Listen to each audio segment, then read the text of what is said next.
Hello, this is Charles, and this is chapter 11 of Out of Time. In chapter 10, Jenny seemed pretty much sold on helping Earl and Clyde, and Earl and Jenny might be making eyes for each other. We'll have to see how that pans out. Stay tuned for chapter 11 coming up. Chapter 11. Clyde returned to find everyone asleep.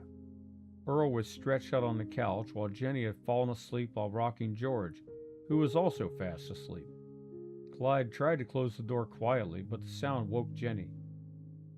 Where you been all this time, Clyde? Just out walking. Had to clear my head. Shouldn't have taken that long, Earl said. I thought you were asleep, said Jenny. Door woke me up. How long was I out? Almost an hour. I came back from changing George and you were gone. Guys, I got something to say, Clyde said. Earl sat up while Clyde went to the kitchen and returned with 2 beers, handing one to Earl. I walked down by the river, got to thinking a bit. Did it feel strange? Earl asked. Come on, Earl, don't be a... Jenny started to say. It's okay, Jenny, Clyde said. I'm used to it. We've been that way with each other since we was kids. Yeah, it did feel strange. Thinking about today, what all's happened, all this messing with time. It ain't natural. Finding out I got a wife and a kid feels like getting something for nothing. Not sure I follow you. Man, I've been single my whole life. Ain't never even slept with a girl. Done it up and got a wife and a kid? I didn't work for that. Maybe some version of me did here, but I don't remember none of it. All that 'cause I got knocked into Earl and he put his hand wrong falling down? We got a whole different world here. And man, thinking about going home to Marlene and a little boy, thinking about getting in bed with Marlene, you know what I'm saying? I think I do, said Jenny. This world ain't so bad, not really. It ain't America, but the only difference is the flag and driving on the wrong side of the road and Marlene waiting for me back home. But it ain't my world. It ain't the one I've worked for. It's like when you're having a real good dream and you start waking up and you close your eyes trying to go back in the dream, but you can't. You're a little upset for a while. Then you get out of bed because you have a life in the real world and responsibilities and people relying on you. What you say, Earl, about little things might turn out different every time? You think we'd take George back and fix things? Marlene might still end up with me. That's possible, Earl said. Folks do have free will. Things turned out different here. Maybe every time a person is faced with something, there's a choice. We could keep going back and changing stuff, and a lot of little decisions might end up different. But the big things might always go a certain way. Marlene had that choice years ago. She could marry the other guy, marry you, or she could still be single. Then you still have a chance. Only one choice is bad for you, and that's the one you've been living with anyway. Yeah, bud, you make sense, I think. All this time travel stuff sure makes your head hurt thinking about it too much. But you know what I was thinking about out there walking around? America. America's the greatest country on this earth. Or will be. You remember back in Boy Scouts we went to Arlington, saw the changing of the guard and all that? Remember all those crosses? How many crosses you reckon in that field? Every one some dude gave his life for America. My uncle got his name on that Vietnam Wall. Uncle I never met 'cause he died before I was born. Clyde paused long enough to open his wallet and take out the flag and hold it up. Thousands died for this flag. I ain't being expected to die for it. Not like my uncle or your cousin in Iraq. I just gotta make a small sacrifice. I gotta leave a world that ain't supposed to be here anyway. Leave some marriage I didn't know nothing about till today. What kind of sacrifice is that? It ain't my life. All those other dudes gave their lives.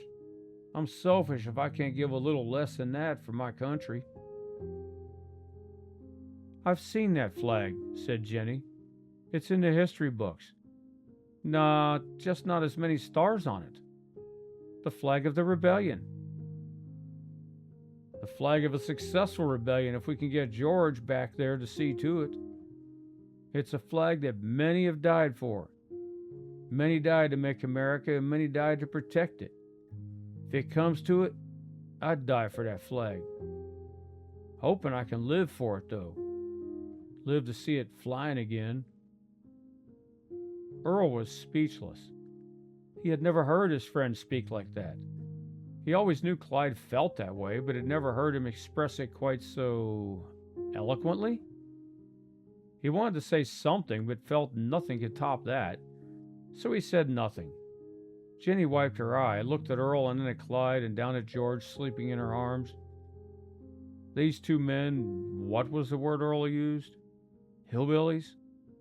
Were the most passionate men she had ever met. They loved their country, sure, but there was more than that. These were not men to say one thing and do another. These were men to be relied on no matter what. They were loyal, not overly bright at times, but steadfast. What would happen if they succeeded? Would she even remember them, or this time? Probably not. She could help save a nation and not even remember doing it, and not to remember these fine men she was helping. Ah, hell, she thought. If she had learned anything these last couple hours, is that you don't always get recognition for doing the right thing. But the recognition isn't the reason for doing it. Earl and Clyde would get no glory if they were successful. Only the glory in their hearts knowing what they had done. Nobody else would ever know. Not even little George here. She heard someone say once that integrity was doing the right thing even when nobody was watching. That's the kind of men who were sitting in her living room right now. Men who would always put their loved ones and their country ahead of themselves and would do it whether or not they would ever be recognized for it. You guys, I don't know what to say. I've never met men like you. You speak of that flag in your country like, I don't know, like it's someplace I could love, like a place I want to see. What's so special about it? Hard to say, really, Earl said. America's about freedom. It was founded on freedom. The founders, even little George here, believed that every person had freedom because it was given to him by God, and that the government's job was to protect that freedom. This little baby here will grow up to be a great man and the father of a great nation. But you said yourself that America did a lot of bad things over the years. The same things that were done here. Yeah, but America wasn't founded on those bad things. It was founded on equality and freedom for all. Freedom that is granted by God. That's the ideal. But people always come short. We're getting better, though. We're moving closer to the ideal, just ain't got there yet. That Bible you got sitting there, you read it much? Not as much as I need to, but you live up to everything in it? Oh, Lord knows I come up short. We all do. Lord knows I do too. That's what America is like. The founders set a standard. No country will ever be all that all the time. Sometimes America gets close. Whenever there's a tragedy somewhere, America is there helping people. Earthquake wipes out a city, Americans are there. Some other country treats its people terrible, they can come to America. In America, you can start from nothing and become something. Me and Clyde, we grew up poor as dirt. Now we got a business and we're doing okay. Didn't even need college. Not every country gives a man an even chance and they're there to help him if he don't succeed. Lots of folks don't succeed, and lots don't take the help, but it's there. America's about freedom. You have freedom of speech, freedom of religion. Hell, you even have the freedom to criticize the government. America ain't perfect, but what country is? Well, Earl, America ain't nothing if we don't do what we gotta do, said Clyde. That's right, Jenny said. What do we need to do? You in this too? Ain't your country. Might as well be the way you talk about it. I grew up in London, been English my whole life, but what is Britain? It's an old country that's done a lot of good and a lot of bad. Hell, we've done a lot of evil over the years. Now we're kind of a lot like this America you speak of. And if you're right, we're allies in your time. If you're right, that time is what's supposed to be. My brother might be alive in that time. The world won't be any worse off with America in it, and it might just be that much better. So I'm in this all the way, like it or not. I got nothing here but you two lovable hillbillies. You know what a hillbilly is now?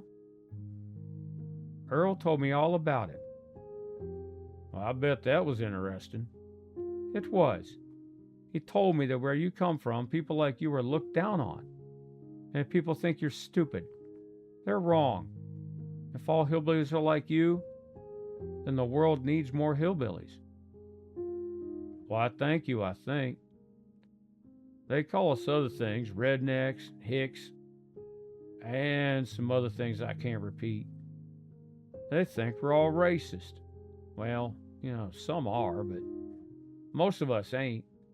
They think we can't speak proper. Well, might be true. We know how, just don't choose to most of the time. You're doing it more now. Yeah, it's something we can go back and forth with.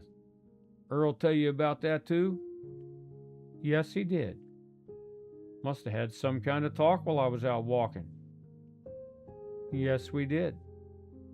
Earl, you blushing again. No, I'm not. Why, you've been blushing all day.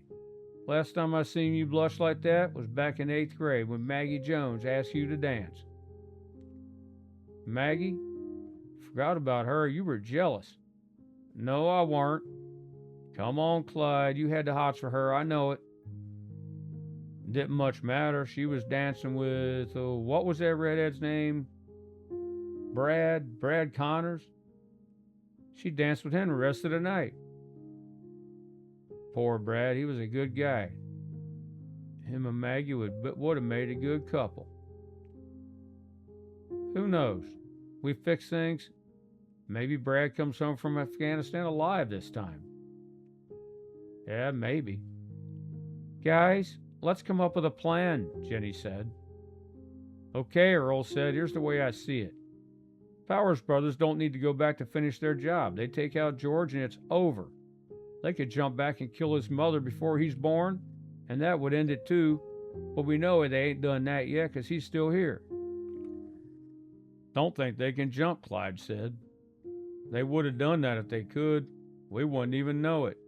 George never would have been born, and we never would have brought him here.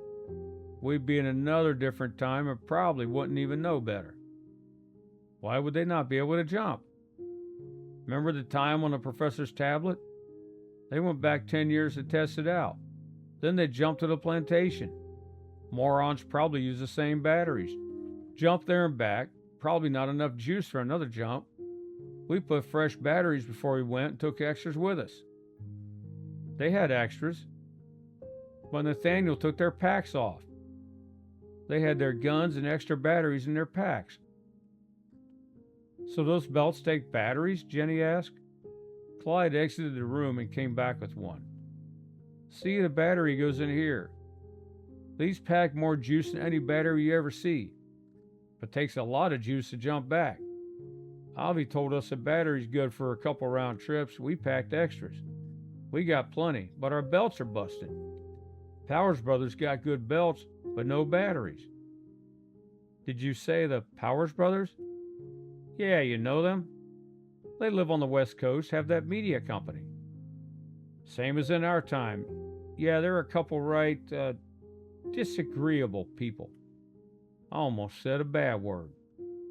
Earl said Jesus don't like bad words, so I'm trying to watch myself.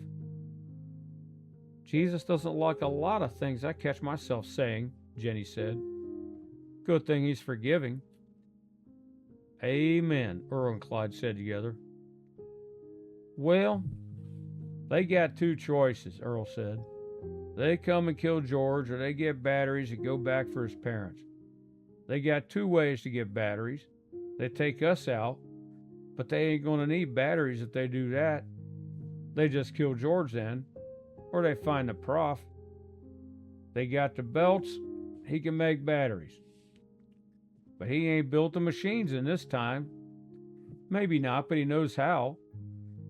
Jenny said he'd been on TV explaining his research. He'll know what that belt is the moment he sees it. Powers Brothers got the cash. They can get him to build batteries. What if he figures out something ain't right and refuses? His wife is still alive here. I looked him up. Leveraged. You think they threatened his wife? Man, they were going to try to kill a baby. Good point. But if they force Avi to make batteries, it could take time. I think they'll come after us first. Why you think that? Yeah, they might be dumb, but they're not stupid. They probably reckon we have batteries. They also know we can't jump. They know because if we could, we would have done it already, and this world would be different. As long as things stay the same, they know we didn't jump, and we know they didn't. Jumping back is risky for them. Maybe the world turns out different again. Remember what Avi said? There were different possibilities if George ain't there. But if he is there, America exists. He ain't there. Could turn out a couple different ways. This world right here is their best way. They want to avoid jumping if they can. But they also know we have to jump back to complete our mission. Right. And they think we have to contact Avi to fix our belts. They think we're going to Avi. If I was them, I'd find Avi and wait there for us to show up. Ambush. They whack us, they could track down Jenny and whack her and George. Or they could whack Avi and we can't get our belts fixed. I told you hillbillies aren't dumb, said Jenny with a grin. You two better be careful, you're starting to lose the hillbilly talk. Maybe you rubbing off on us. Civilized lady like you, bound to have an influence, Earl said. You need to turn the tables on them, Jenny said. How you reckon we do that? They think they're going to ambush you at Dr. Zielinski's place. They think you're just going to walk right into a trap. You turn the tables, you spring a trap for them instead. Any idea how we do that? Empty those wallets and get those backpacks of yours. Earl came back with the backpacks and they emptied their wallets on the coffee table. You contact Zielinski. He won't believe you at first because you haven't met in this time. But what have you there is evidence. Lots of it. Look at all of that. American money. Your IDs from America. And those flags. And you have mobile phones in those packs. You looked in our packs. I had to know if I was in danger. Fair enough. What will the phones help with? Look at them. We don't have phones like that here. They have little bitten apples on them. No such phone here. You might have photos on them, emails, maybe people in there as contacts. You said you knew him in your time. He lived close to us. We fished together a couple times. He's got a nice house close to a lake. Hope those phones aren't dead. We got no way of charging them here. We turned them off before we jumped, but we have chargers in the packs. Chargers that won't plug in here. I already checked that. You're not dumb for a Cockney. Get those phones turned on, okay? Yes, ma'am. Earl turned on both phones and went to the photos. There was Earl posing with a large fish he had caught, both of them posing next to a dead buck. Clyde holding the head up to display the rack. Photos taken in an NFL game, and numerous photos taken at Thanksgiving and Christmas. He turned that phone off and set it aside, but Clyde held his up in triumph. There was a photo of the two of them sitting on Avi's back deck with Oliver lying down on the deck. Oh, I love those dogs. We had one when I was a little girl. Do you call them mastiffs too? I think so. You'd have to ask the portly fellow who took the photo. It's his dog, Earl said. I recognize Dr. Zielinski and you guys. When was that photo taken? Just a couple days ago. But seems like forever. We were eating. Right after that, we went into the house and he showed us the belts and how to use them. Then we discussed our plans. The next day, yesterday, we drove here and got a room. And today we jumped back. That photo was taken Sunday afternoon. Well, we have it. Now we need to do some research. You have internet on those new phones? I believe so. Jenny left the room and came back with a laptop and booted it up. She tethered the laptop to the hotspot feature on Earl's phone and began searching. A few minutes later, she found what she was looking for.